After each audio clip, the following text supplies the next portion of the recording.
ዶክተር ገለታው ተሰማ በቀለ እባላለሁ። የአጥንት ቀዶ ጥገና የመገጣጠሚያዎች ቅየራ እንዲሁም ከፍተኛ ስብራት ሰብ ስፔሻሊስት ነኝ። በአዲስ አበባ ዩኒቨርሲቲ እንዲሁም በላንሴት ሆስፒታል ውስጥ እያገለገልኩ እገኛለሁ።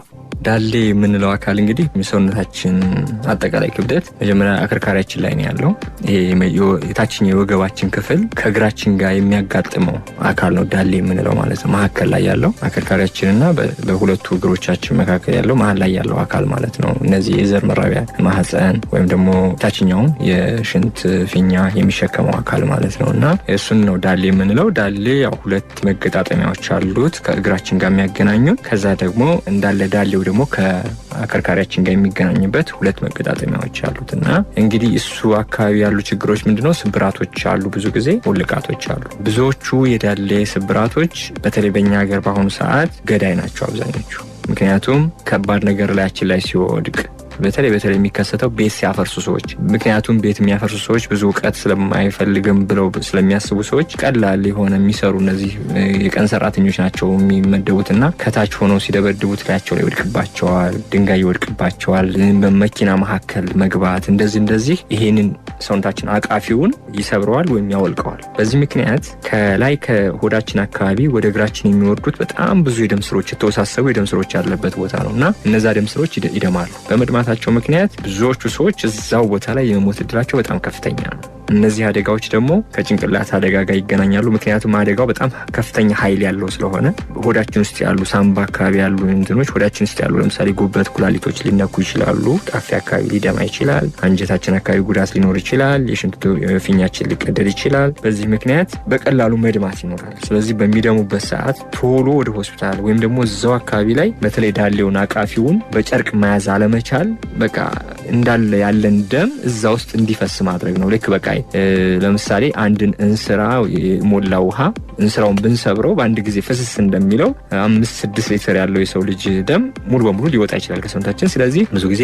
ቶሎ የመሞት ነገር ሊኖር ይችላል። ስለዚህ እንደዚህ አይነት ሰዎች ላይክ ቶሎ በአቅራቢያው ካልተገኙ በጣም ይሞታሉ። ስለዚህ በተለይ እነዚህ ይሄ የዳሌ ማቀፊያው ስብራት ገዳይ ነው ማለት ነው። ከዛ ጋር ተያይዞ ምንድነው ስብራቶቹ ናቸው።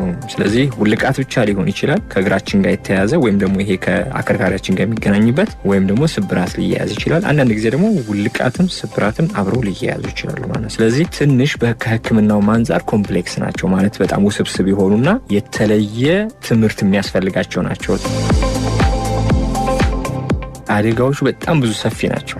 ሲምፕል እንምልሽ መውደቅ ብቻ ሊሆን ይችላል። ከጦርነት ጋር የተያዘ ወይም ደግሞ የጥይት ቦምብ እንደዚህ በሚፈነዱበት ሰዓት የሚከሰት ሊሆን ይችላል። የመኪና አደጋው ትልቁን ድርሻ የሚወስደው ነው። ከኮንስትራክሽን ጋር የተያዘ አሁን ኢትዮጵያ ውስጥ በጣም ነው ኮንስትራክሽን ሄር ኤንድ ዜር ያለው። ኮንስትራክሽኖች ደግሞ ሲደረጉ ካይሻቸው አብዛኞቹ በእንጨት በተለያየ ነገር ነው የሚወጡ ሰዎች እንደዚህ በብረት እንኳን ስካፎልድ አይሰራላቸውም። በዚህ ምክንያት ብዙ ሰዎች ከዛ ላይ ይወድቃሉ። አንዳንድ ጊዜ ደግሞ ላይክ በተለይ ወደ ክፍለ ሀገር ስትወጪ ከገደል መውደቅ ሊሆን ይችላል፣ ከዛፍ ላይ መውደቅ ሊሆን ይችላል። በጣም ሰፊ የሆነ እንትን አላቸው። ቤት ከማፍረስ ጋር ህንጻዎችን ማፍረስ ሊሆን ይችላል፣ ወይም ደግሞ ከህንጻ ግንባታ ጋር የተያዙ ገደሎች ሊሆኑ ይችላሉ። በዛ ምክንያት በጣም ሰፊ ነው። በዛ ምክንያት ሰዎች ይጎዳሉ ማለት ነው። ስብራቱ ሊከሰት ይችላል። ውልቃት ብቻ ሊሆን ይችላል። ስብራትና ውልቃትም በአንድ ጋር ሊከሰት ይችላል ማለት ነው። እንግዲህ የዳሌ ስብራት ወይም ውልቃት በሚከሰትበት ሰዓት ምንድነው የመጀመሪያው ህመም ነው። ያው እዛ አካባቢ ላይ የማያቆም ህመም ሊኖራቸው ይችላል። ሰዎች ከህመሙ ጋር ተያይዞ እግራቸው ወይም ዳሌያቸው አካባቢ ላይ የቅርጽ መቀየር ሊሆን ይችላል። ለምሳሌ እግራቸው ሊዞር ይችላል፣ ወደ ውስጥ ሊገባ ይችላል፣ ወይም ወደ ውጭ ዞሮ ልናየው እንችላለን። የዳሌያቸው አቃፊው ራሱ ቦታውን ሊቀይር ይችላል። እዛ አካባቢ ላይ መድማት ከውጭ ልናይ እንችላለን። አብዛኞቹ ውጭ ደምም ላናይ እንችላለን። ወይም ደግሞ እዛ አካባቢ ላይ ቆዳቸው ከለሩን መቀየር ብሩዝ ሊሆን የምንለው ወይም ቀይ መሆን ሊሆን ይችላል። ከወገባቸው በታች ሴንስ አለማድረግ ወይም ደግሞ ፊል አለማድረግ አንዳንድ ጊዜ የዳሌው ስብራት ምክንያቱም ይሄን ችግር የሚያመጣው ከፍተኛ ኃይል ነው ብለን ስለምናስብ አንዳንድ ጊዜ ከወገባቸው በታች ፓራላይዝድ የመሆን መስማት አለመቻል እንደዛ ነገሮች ሊያመጣ ይችላል። የጎንዮሽ ጉዳቶቹ ደግሞ በተለይ ዳሌው አቃፊው ከሆነ በመድማቱ ምክንያት ራሳቸው ሊስቱ ይችላሉ። ደም ብዙ በመፍሰሱ ምክንያት ራስ አለማወቅ፣ መወራጨት፣ የተለያዩ ነገሮች ሊታዩ ይችላሉ ታካሚዎቻችን።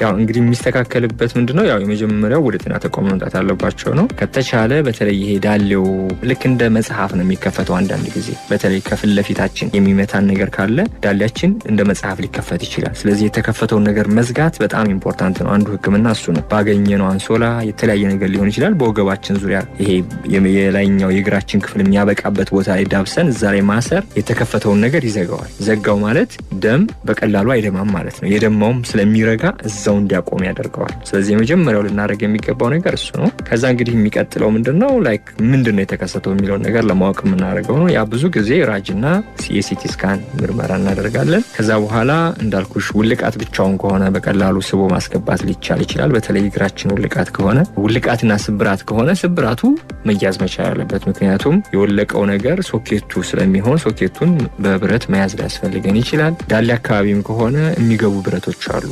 አብዛኞቹ የሚሰሩት ብረት በማስገባት ነውና ስለዚህ በተለይ ከአከርካሪ ጋር ተላቆ ሊሆን ይችላል። ከአከርካሪው ጋር ማገናኘት ሊያስፈልግ ይችላልና አብዛኞቹ የሚታከሙ ናቸው። አብዛኞቹ ማለት ነውና ባለመታከማቸው ግን ላይክ የሚመጡት ብዙ በአጭር ጊዜ ውስጥ ህይወት እስከማለት ያመጣሉ። ምክንያቱም እንደዚህ አይነት ጉዳት ያላቸው ሰዎች የደም መርጋት በጣም ኮመን ነው፣ በጣም የሚከሰት ነገር ነው። ደም ረጋ ማለት እግራችን ውስጥ ወደ ሳምባችን ይሄዳል። በአጭር ጊዜ ውስጥ ህይወት ሊያልፍ ይችላል። መንቀሳቀስ አይችሉም እነዚህ ሰዎች። ከጉዳቷ በኋላ ሰውነታቸው ሊቆስል ይችላል። በተለይ ይሄ ከጀርባችን አካባቢ ላይ ሊቆስል ይችላል። ያቆሰለ ማለት ደግሞ ለኢንፌክሽን ያጋልጠናል። ኢንፌክሽን ተከሰተ ማለት ደግሞ ህይወትን ሊያሳልፍ ይችላል። ሰብሲስ የምንለው ማለት ነው። እነዚህ ሰዎች አይንቀሳቀሱም ብዬሻለሁ። ባለመንቀሳቀሳቸው ሳምባቸውም እንደልቡ አይንቀሳቀስም። በተለይ ደግሞ የአከርካሪ ስብራት በዛው ተያይዞ ሊመጣ ይችላል። ባለመተንፈሳቸው ምክንያት ሳምባቸው ላይ ከመጀመሪያውም ደም ሊደማ ይችላል ወይም አየር ሊወጣበት ይችላል። እንደገና ደግሞ ባለመተንፈሳችን ምክንያት ደግሞ ሳምባ ውሃ እያዘለ ይመጣል። ብዙ ናቸው አብረው የሚመጡት ነገሮች። እንደ ሰውየው ሙሉ በሙሉ ይታመማል ማለት ነው። ስለዚህ ስብራቱ ብቻ ሳይሆን ሰዎችን የሚገላቸው ተጓዳኝ ችግሮችም ሰዎችን ሊገሏቸው ይችላሉ። ስለዚህ በአስቸኳይ ሁሉንም ማከም ያስፈልጋል ማለት ነው። ይሄኛውን ካከምሻቸው ግን በሚቀጥለው ቀን በሁለተኛው ቀን ቁጭ እንዲሉ ታረጋቸዋለሽ፣ እንዲተነፍሱ ታረጋቸዋለሽ። ከዛ ህይወታቸው ይመለሳል ማለት ነው። ብዙ ጊዜ የዳሌ ስብራቶች ወሰብሰብ ያሉ ህክምናዎች ናቸው ያሉት። ትልቅ ኤክስፐርት የሚፈልጉ ናቸው። ብዙዎቹ እስከ 3 ወር ድረስ ኢቭን መርገጥ ላይችሉ ይችላሉ። በዛ በተጎዳው አካል ሁለቱ እግር ከሆነ ለምሳሌ 3 ወር ሙሉ ዊልቸር ላይ ሊቀመጡ ይችላሉ። ያ ማለት እግራቸውን ያንቀሳቅሳሉ፣ ቁጭ ማለት ይችላሉ። ነገር ግን መቆም የሚለውን ነገር እስከ 3 ወር ሊከለከሉ ይችላሉ፣ ተሰርቶላቸው ማለት ነው። አንዳንድ ሰዎች ወዳውኑ አደጋው እንደደረሰ መቆም የሚችሉ ሰዎች ይኖራሉ። የጉዳቱ መጠን ይለያያሉ። በቀላሉ ለምሳሌ ያስገባሽው ብረት የሚይዝልኝ ነው ብለሽ ካሰብሽ ወዳውኑ ከሚቀጥለው ቀን ጀምሮ የሚራመዱ ሰዎች አሉ። በተለይ በቀላሉ ልቃት ከሆነ ስብራት ከሌለው አብሮ በሚቀጥለው ቀን መራመድ ይችላሉ። ምንም የሚከለክላቸው ነገር የለም። አንዳንድ ፖዚሽኖች አሉ እንዳያወልቁት የሚያደርጉት። እነሱን ከነገርሻቸው በቀላሉ እንትን ይላሉ። አንዳንድ ሰዎች እስከ 6 ሳምንት ምናምን፣ ግን አብዛኞቹ ሰዎች የታከሙ ሰዎች 3 ወርና ከዛ በላይ መንቀሳቀስ ይጀምራሉ። 3 ወር ላይ አብዛኞቹ ሰዎች ወደ ስራቸው ይመለሳሉ። 3-4 ወር ማክሲመም ማለት ነውና በጣም ጥቂት ሰዎች ናቸው ከዛ በላይ የሚሆኑት። በተለይ ዳሌ ስብራትን ሊያመጡ የሚችሉት ስብራቶች በጣም ከፍተኛ ኃይል ሰውየው ላይ ስለሚያርፍበት ዳሌ ብቻ አይሆንም። የስፓይናል ኮርድ ይኖራል። ሌሎች እግር ላይ 4-5 ቦታ ለምሳሌ አሁን ሀገራችን ላይ እየታየ ያለው እኛ ለምሳሌ ተማሪ ሆነን አንድ ስብራት ነው አንድ ሰው የሚኖረው፣ ቅልጥሙ ወይም ታፋው ወይም እጁ ምናምን። አሁን አደጋው ሲከሰት ሙሉ በሙሉ ነው ተሰብሮ የሚመጣው ሰው 4-5-6-9-10 ስብራት ይኖረዋል። ስለዚህ ያ ሁሉ እስከሚያገግም ድረስ ቴክስ ታይም። አንዳንድ ሰዎች 4-5 ወር ሊፈጅባቸው ይችላል። ግን ሲምፕል ፍራክቸሮች ከሆኑ ግን በቀላሉ የሚቀጥለው ቀን ጀምረው ሊንቀሳቀሱ ይችላሉ። ግን ኢን አቨሬጅ ከ3-4 ወር ግን ሊፈጅባቸው ይችላል።